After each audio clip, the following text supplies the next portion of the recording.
en la ley, si acaso, la ley civil, pero en realidad prácticamente ya nada es pecado.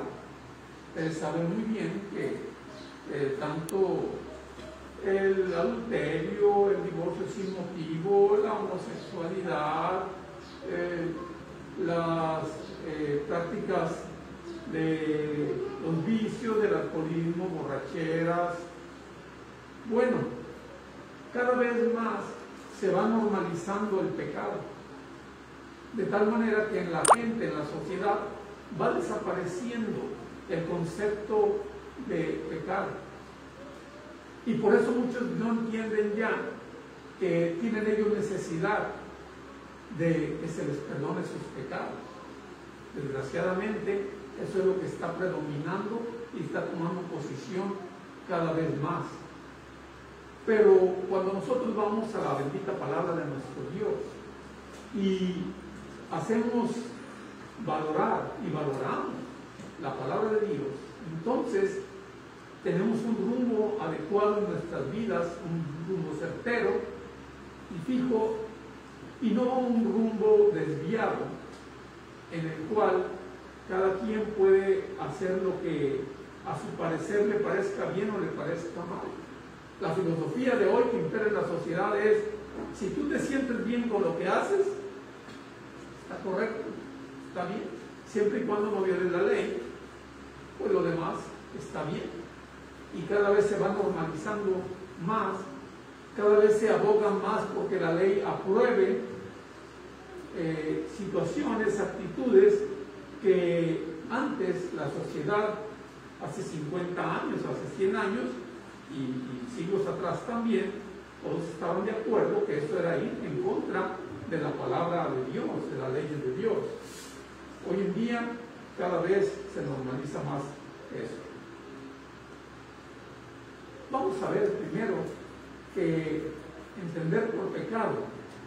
Pecado tiene varias definiciones que uno encuentra al consultar los diccionarios. ¿Qué es pecado? Bueno, hay literalmente quiere decir errar en el blanco.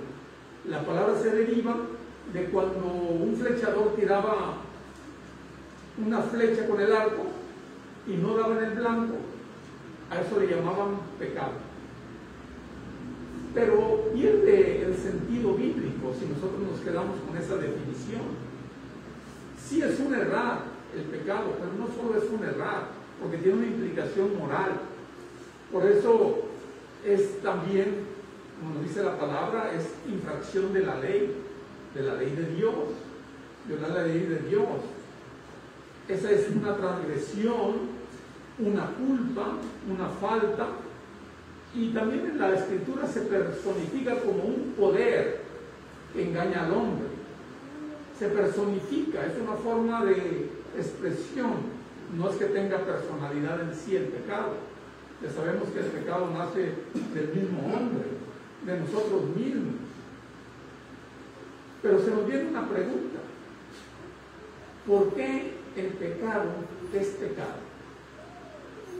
Esa pregunta la hace mucho la sociedad. Bueno, ¿y por qué dicen que la homosexualidad es pecado? ¿Por qué? Y cuando hablamos, lo generalizamos. ¿Por qué el pecado es pecado? Bueno, podemos decir a grandes rasgos que el pecado es pecado porque es contrario a la naturaleza de Dios. Eso es lo que lo hace pecado. Algunas cualidades de Dios nos habla la Biblia, diciéndonos lo que es Dios. No es de la definición de Dios, nos dice que son cualidades de Dios, porque a Dios no lo podemos definir. Que nos dice la palabra que Dios es amor, Dios es luz, Dios es misericordia, es paz, es poder, es sabiduría, es roca fuerte, es el castillo. Pues podemos encontrar decenas en la Biblia de aserciones que hablan de la naturaleza de nuestro Dios. Dios es todo eso maravilloso. Y el pecado precisamente es pecado porque va contra lo que es la naturaleza de nuestro Dios. Por ejemplo, la homosexualidad. ¿Por qué es pecado? Porque Dios es un Dios de orden y puso en la naturaleza, Dios, dos sexos, el masculino y el femenino. Esa es la naturaleza. Ustedes nunca van a ver en la naturaleza que un toro anda persiguiendo a otro toro, o que un gallo anda siguiendo sexualmente a otro gallo, o una gallina a una gallina. En la naturaleza, Dios puso esos dos sexos. Recuerdo que en una ocasión vi una pregunta muy interesante al respecto. Me decía, solo hay dos sexos, varón y hembra. ¿Quién lo dice? Dice el otro. ¿Quién lo dice? Y contesta, la genética, porque en la célula de los genes, ahí están los cromosomas, y está determinado genéticamente que el hombre es hombre y la mujer es mujer. ¿Qué ciencia? Pues ¿quién lo dice? Pues la ciencia, la genética, la embriología, la fisiología, la anatomía, biología, toda la biología. Entonces, ¿por qué es pecado la homosexualidad?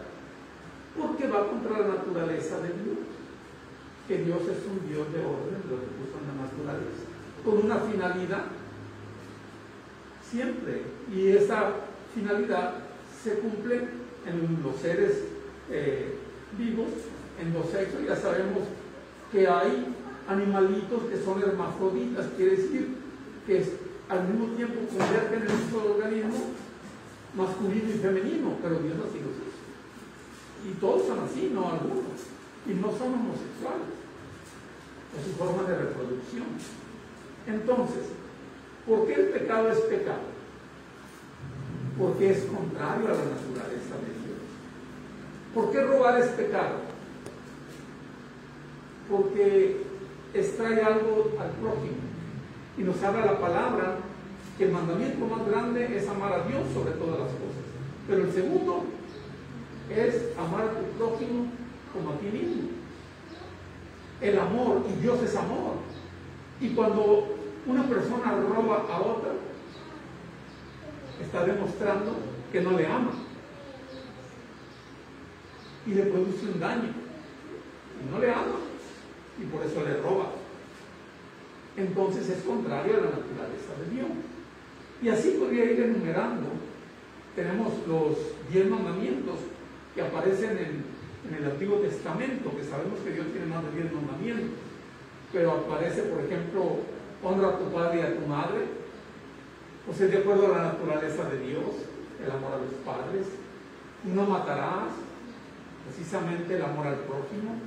No adulterarás, también es el amor al prójimo, la protección del matrimonio, el respeto al otro, al prójimo, al cónyuge del otro matrimonio. No codiciarás, también porque es una forma de dañar y es una forma también de buscar cómo hacerse de un bien que a uno no le pertenece. Bueno, así podríamos ir enumerando lo que es contrario a la naturaleza de Dios. Por eso el pecado es pecado, porque es contrario a la naturaleza de nuestro Dios. Por lo tanto, pecar nos separa de la naturaleza de Dios. Cuando pecamos, no es que, miren, podemos nosotros normalizarlo también como iglesia. Como iglesia se puede normalizar el pecado también dentro de la iglesia. Eso le pasó, ustedes saben la historia, a los corintios. Ahí habla el apóstol Pablo que la iglesia de Corinto aceptaba que alguno tuviera la mujer de su propio padre. Se habla de que, dicen los comentaristas, que era la madrastra.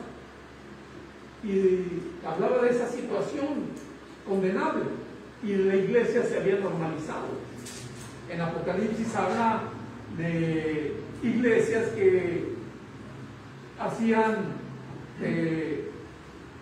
fornicación dentro de la iglesia y se toleraba. Había otros que toleraban doctrinas ajenas. Había iglesias que nos narran las escrituras en los cuales el pecado ya se había normalizado. Iglesias del Señor. Pero el pecado, en realidad, hermanos, el pecado no es tan a la ligera. Pecamos y bueno, vemos que la sociedad lo hace. No parece que fuera tan grave, pero sí lo es, porque nos separa de Dios, porque estamos yendo contra la naturaleza de Dios. Y en esencia, por lo tanto, nos separa de Dios mismo.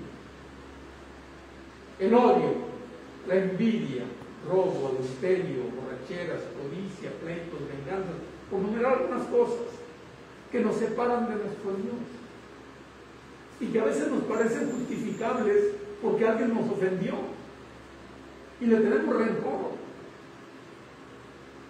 y si pudiéramos nos vengábamos y lo aceptamos como válido en nuestro caso, y eso es pecado, y al pecar estamos contra la naturaleza de Dios y por lo tanto nos separa de Dios.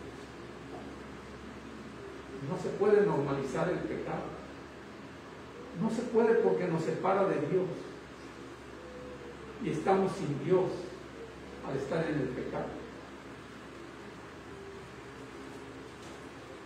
Pero el Señor Jesucristo demostró tener poder para perdonar esos pecados. Él lo demostró y vamos a ver acerca de esa demostración. Vamos a ver en mi Biblia, sí, por favor. No está aquí la grandota. Okay, vamos a leer en Lucas capítulo 5, versículo 17 al 26. Un hecho muy conocido acerca de cómo Jesús sana a un paralítico. Vamos a leer 5, 17 al 26, dice: Aconteció un día que él estaba enseñando y estaban sentados los fariseos y doctores de la ley, los cuales habían venido de todas las aldeas de Galilea y de Judea y Jerusalén, y el poder del Señor estaba con él para sanar. Y sucedió que unos hombres que traían en un lecho a un hombre que estaba paralítico procuraban llevarle adentro y ponerle delante de él, pero no hallando cómo hacerlo a causa de la multitud, subieron encima de la casa y por el tejado le bajaron por el lecho, poniéndole en medio delante de Jesús. Al ver en la fe de ellos, le dijo: Hombre, tus pecados te son perdonados. Entonces los escribas y los fariseos comenzaron a cavilar, diciendo: ¿Quién es este que habla blasfemias? ¿Quién puede perdonar pecados sino solo Dios? Jesús entonces, conociendo los pensamientos de ellos, respondiendo les dijo: ¿qué caviláis en vuestros corazones? ¿Qué es más fácil decir: tus pecados te son perdonados? O decir: levántate y anda. Pues para que sepáis que el Hijo del Hombre tiene potestad en la tierra para perdonar pecados, dijo al paralítico: a ti te digo, levántate, toma tu lecho y vete a tu casa. Al instante, levantándose en presencia de ellos y tomando el lecho en que estaba acostado, se fue a su casa glorificando a Dios. Y todos, sobrecogidos de asombro, glorificaban a Dios, y llenos de temor decían: hoy hemos visto maravillas. Aquí tenemos la narración de este milagro, que nos es bastante atractivo. Cuando vemos la narración, lo hacen los evangelios sinópticos, el mismo milagro Mateo, Marcos y Lucas lo narran. Y cada vez que lo leemos, se nos hace bastante atractivo, porque se da la situación de cómo hay tanta gente en el lugar donde estaba Jesús sanando, que ellos llevan al paralítico y no hayan cómo llegar hasta Jesús, y a algunos se le ocurre, pues vámonos por el tejado, llevan al paralítico en una camilla, y ya me los imagino yo, ¿verdad?, con cuerdas subiendo al techo, y los techos, ustedes saben, de anteriormente no son como los de hoy, de bóveda, pues eran tipo rural, algunos de paja, otros podían tener teja como la que utilizamos nosotros. Ellos se paran ahí todo y descienden con cuerdas al paralítico, y todo muy asombrado. ¿Qué está pasando cuando ven descender al paralítico? El hecho en sí es muy llamativo, el milagro, y la fe del paralítico y sus acompañantes nos produce simpatía, produce una sensación de agrado de ver a esos hombres, de hacer cosas totalmente inesperadas. Pero no vamos a hablar tanto hoy del milagro, que es importante y llamativo. Hoy quiero que podamos el énfasis no tanto en el milagro, sino en el hecho que motivó que se hiciera el milagro, que fue el perdón de pecados por Jesús al paralítico. Y de eso es de lo que quiero que hablemos el día de hoy. Otro día podremos hablar del milagro. Hoy acerca de ese perdón que hizo Jesús. Y nos dice en Lucas 5:20, al ver la fe de ellos, le dijo: hombre, tus pecados te son perdonados. Esto, hermanos, esto era algo tremendo. Y este hecho ocurrió en Capernaum, que era la ciudad donde habitaba en su juventud Jesús, en la zona de Galilea. Y era conocido Jesús, era cuando iniciaba su ministerio. Y el Señor Jesucristo, al bajar el paralítico, no es lo primero que hace sanarlo de la parálisis. Noten ustedes que lo primero que le dice es: tus pecados te son perdonados. ¿Tenía pecados este hombre? Claro, como todos nosotros que hemos pecado. El paralítico también tenía pecado, y Jesús, que conoce el corazón de cada uno de los hombres, sabía de sus pecados de este hombre, pero al ver la fe de él, le dice: tus pecados te son perdonados.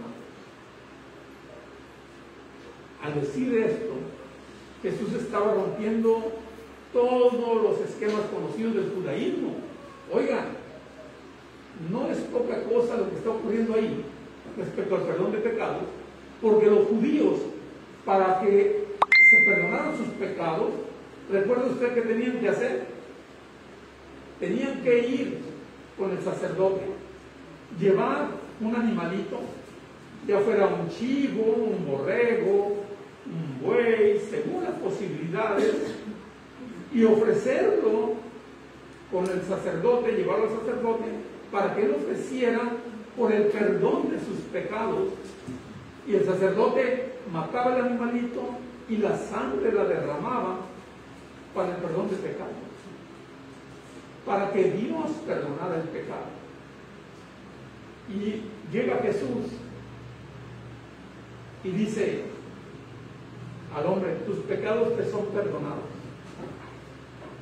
Nos dice la narración que había ahí, estaba el pueblo, pero también había escribas, que son los conocedores de la ley, había fariseos, que eran celosos de la ley, y dicen ellos: ¿qué está pasando aquí?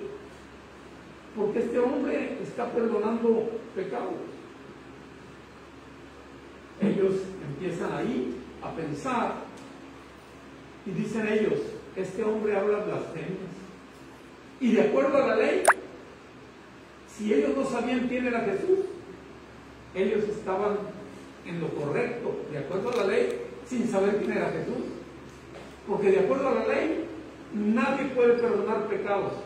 Los sacerdotes no eran aquellos sacerdotes levíticos del Antiguo Testamento como los sacerdotes de hoy, que dicen que ellos tienen autoridad para perdonar pecados. No, estos sacerdotes sabían que ellos no tienen autoridad para perdonar pecados. El sacerdote levítico sabía que él no podían ir a confesarse con él sus pecados, y él decía, el sacerdote, tus pecados te son perdonados y haz una penitencia. Ellos sabían que no, porque Dios había instituido cómo era el perdón de pecados. Y cuando Jesús dice, tus pecados te son perdonados, para ellos, de acuerdo a la ley, Jesús estaba blasfemando. Si no sabían quién era Jesús. Por eso es que ellos creen que en realidad Jesús no estaba blasfemando, porque sí tenía la autoridad para perdonar pecados, pero ellos no lo sabían. Y no digo que fueran personas inocentes. Sabíamos que muchas veces iban para ver en qué atrapaban a Jesús. Pero la realidad es que todavía ellos no entendían quién era Jesús. Y entonces dice la palabra que Jesús, conociendo los pensamientos de ellos, les dice, ¿qué caviláis en vuestros corazones? ¿Qué es más fácil decir? Tus pecados te son perdonados, o decir, levántate y anda. Jesús invita con la segunda pregunta.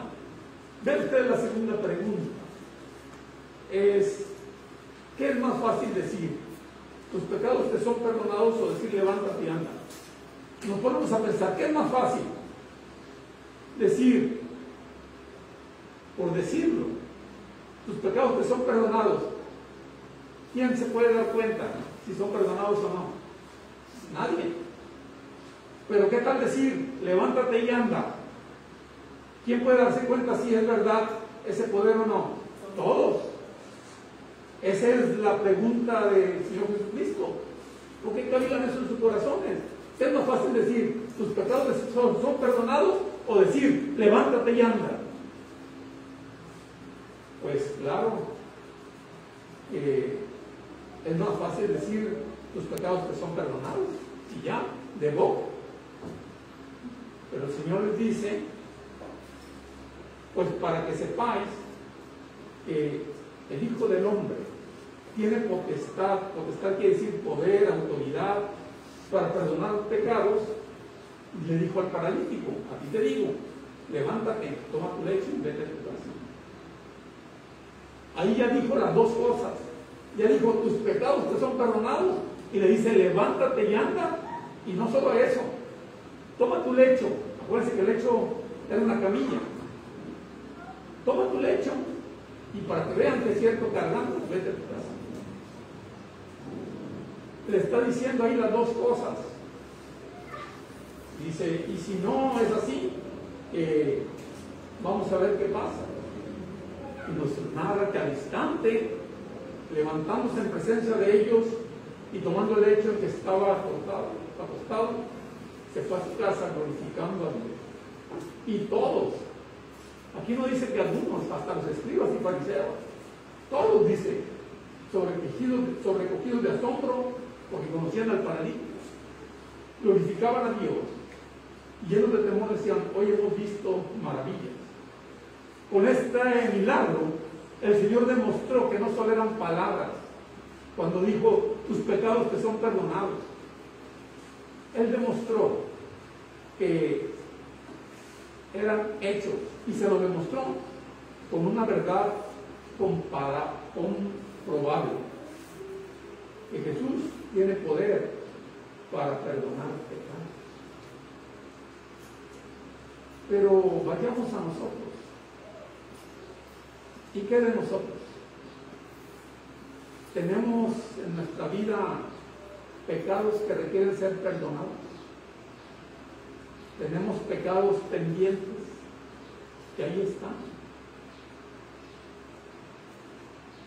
¿Qué vamos a hacer con ellos? ¿Qué vamos a hacer con esos pecados?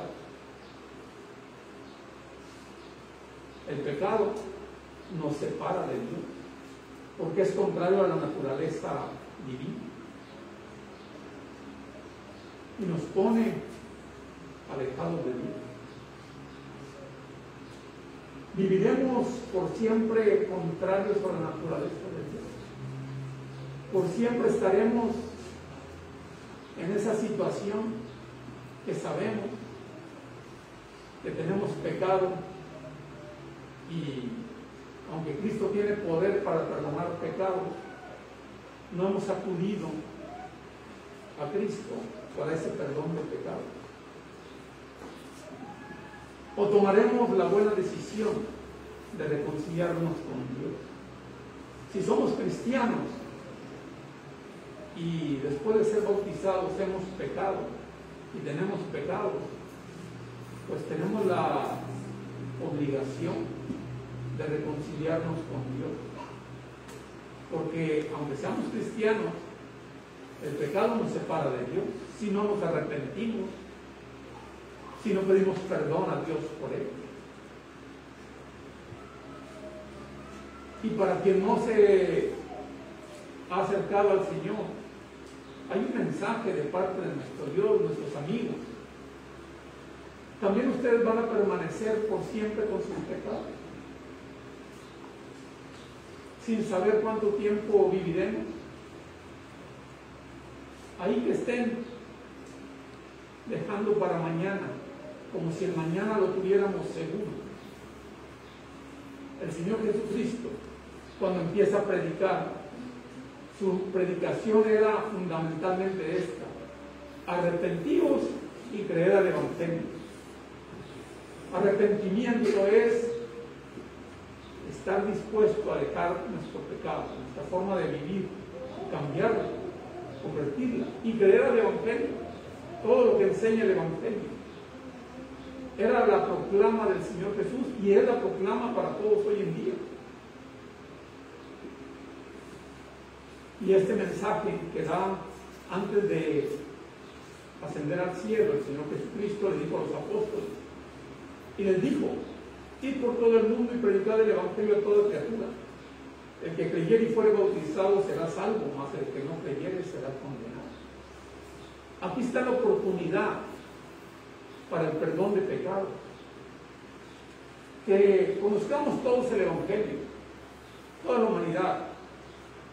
Y la oportunidad es el arrepentirse del pecado que reconocemos que es pecado.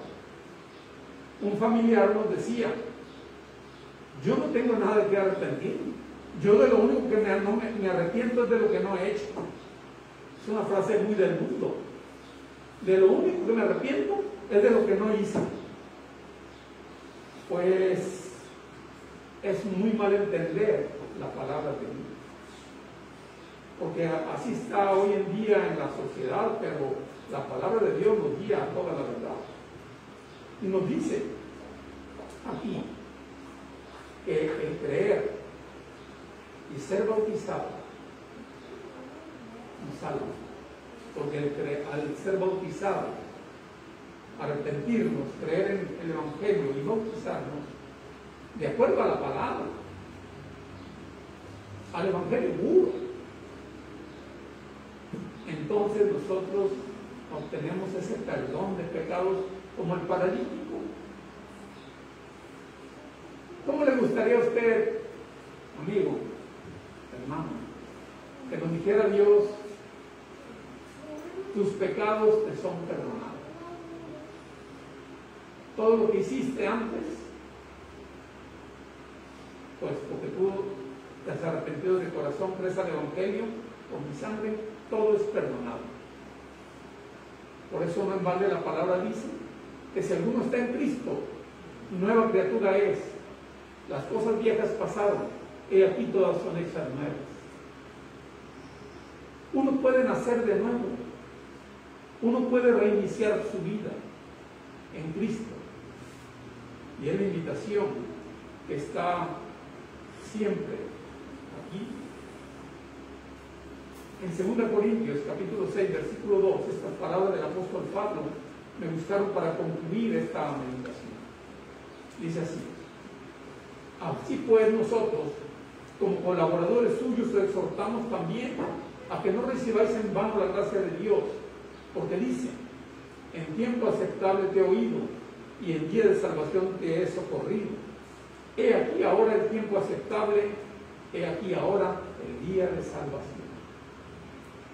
La vida no la tenemos comprada para decir que mañana estaremos todavía por aquí.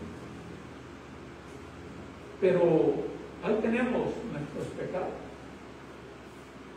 Yo invito a, si alguno de nuestros hermanos, cualquiera de nosotros, tenemos pecados, que nos arrepintamos, nos reconciliemos con Dios y estemos nuevamente en comunión con Dios. Que no nos quedemos con esos pecados. Y también a nuestros amigos, yo los invito a que vengan a Cristo, a que confiesen a Jesús como su Salvador y sean bautizados en el nombre de Jesucristo para perdón de pecados. Si usted ya escuchó el Evangelio, lo cree, se ha arrepentido, hoy es el día de salvación. Hoy mismo aquí tenemos agua, usted puede ser bautizado para perdón de sus pecados. Está la invitación. Cualquiera puede tan solo levantando la mano decir: yo quiero estar con Cristo, yo quiero reconciliarme con Dios el día de hoy. Vamos a cantar un himno de invitación y de esta manera vamos a continuar